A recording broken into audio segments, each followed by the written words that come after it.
Pernahkah kamu dihina karena dianggap bodoh? Pernahkah dunia menertawakan mimpimu? Bayangkan, diusir dari sekolah pada usia 7 tahun, karena gurumu bilang, kamu terlalu lambat berpikir. Tapi, 40 tahun kemudian, seluruh dunia menyala karena satu nama Thomas Alva Edison. Di Port Huron, Michigan, tahun 1855.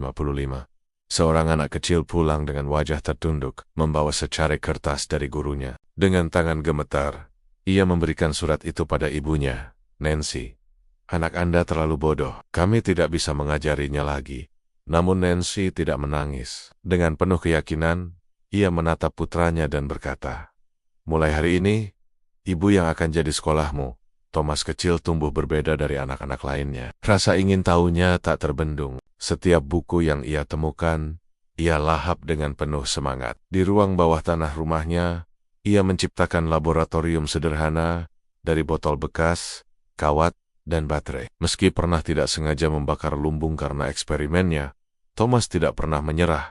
Baginya, setiap kegagalan adalah pelajaran berharga. Belajar berarti gagal berkali-kali sampai berhasil sekali. Begitu prinsipnya. Di usia 12 tahun, Thomas menjadi penjual koran di kereta api. Tapi bukan Thomas namanya jika tidak membawa laboratorium portabel di gerbong bagasi. Suatu hari, percobaan kimianya meledak. Ia diusir dari kereta. Namun sebelum pergi, takdir memberinya hadiah. Ia menyelamatkan seorang anak dari kecelakaan. Ayah anak itu, sebagai rasa terima kasih, mengajarinya dasar-dasar telegrafi. Dewasa, semangat Thomas untuk menciptakan sesuatu semakin membara. Ia berhasil membuat fonograf, alat perekam suara pertama di dunia. Tapi ambisinya tidak berhenti di situ. Ia bermimpi menaklukkan kegelapan malam.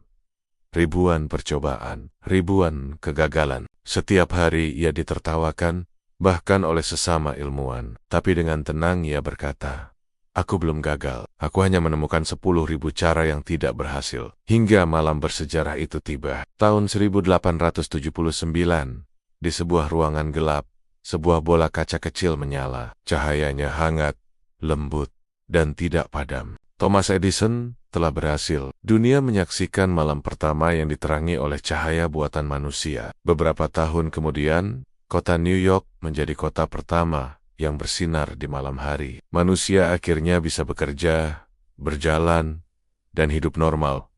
Bahkan setelah matahari terbenam, semua berkat mimpi bodoh seorang anak yang dulu diusir dari sekolah. Thomas Edison tidak hanya menciptakan bola lampu. Ia membangun pembangkit listrik pertama dan meletakkan fondasi industri modern. Anak yang dulu dianggap terlalu bodoh untuk belajar, justru mengubah cara manusia hidup selamanya. Mungkin dunia memang hanya butuh satu orang yang cukup keras kepala untuk percaya pada mimpinya. Dan Thomas Edison adalah orang itu, anak yang dibuang dari sekolah, namun berhasil mencuri cahaya dari kegelapan. Jenius adalah 1% inspirasi dan 99% keringat. Kata-kata Edison ini masih bergema hingga hari ini, mengingatkan kita bahwa kesuksesan bukan tentang bakat, tapi tentang keteguhan hati untuk terus mencoba. Terima kasih telah mendengarkan kisah inspiratif ini. Jangan lupa like, subscribe, dan bagikan video ini kepada mereka yang mungkin membutuhkan secerca inspirasi hari ini. Sampai jumpa di video berikutnya.